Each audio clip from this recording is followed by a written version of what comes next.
Afternoon, everybody, and welcome back to RobMotive. Today we're going to do something just a little bit different because every Tacoma owner eats, right?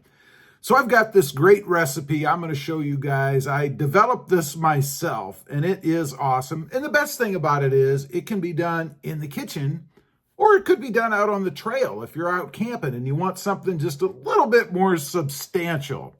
So we're going to run through the ingredients. I'm going to show you what it is and how I cooked it. Starting off, first thing that you need is some soy sauce and some butter. Gotta have butter.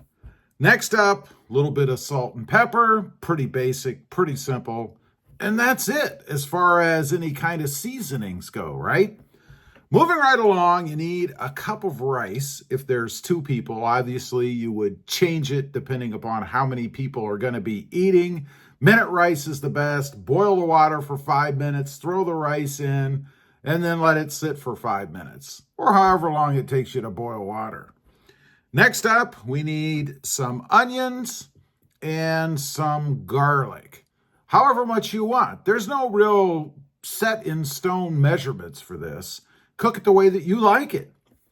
Next up, gotta have some shrooms, man. Mushrooms. I love them. Gotta have them. I used one of those whole little packages. These were the ones that were not pre-cut or anything because they're the best. Takes longer to prepare them. And if you're out somewhere, obviously, you might want to get the ones that are pre-washed and already sliced, but these are the best. And of course, lastly, you need a hunk of meat.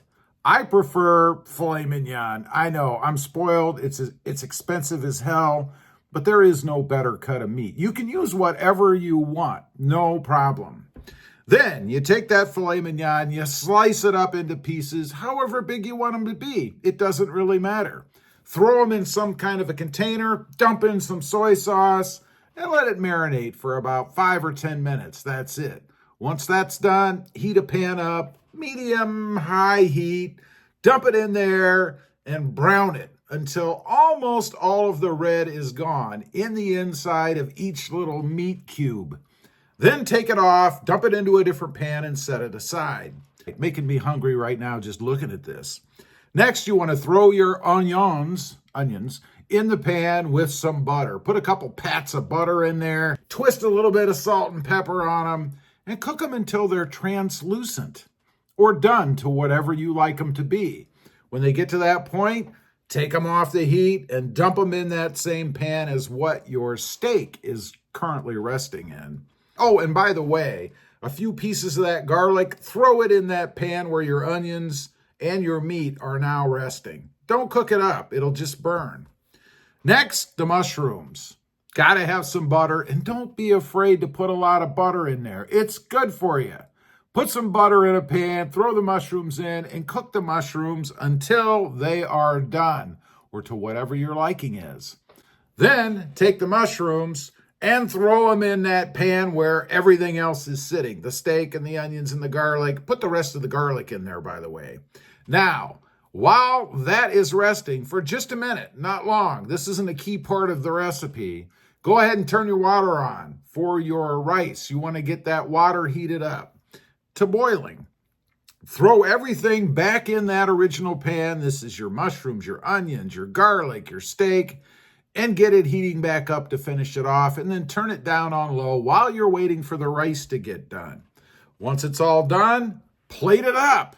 Now, this is what my plate looks like because I'm kind of picky. I don't like everything all together, and I do eat it separately. The pile of rice over there and the meat and everything else over there. But my wife, hers looks like this. She mashes everything all together and eats it like some kind of stir fry or something. Do whatever you like. Then, look at the happy faces. You see that? She's getting ready to take her first bite. And I have to say, she likes this meal as well. And when all's said and done, your plate should look like this because it's just that good.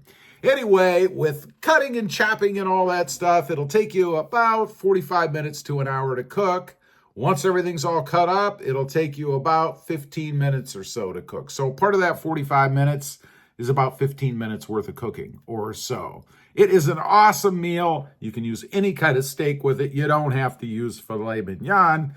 I wouldn't use hamburger, but you get the idea. Leave a comment. Let me know what you think. I'd be curious to know. And if you try this, come back and let me know how it tasted for you.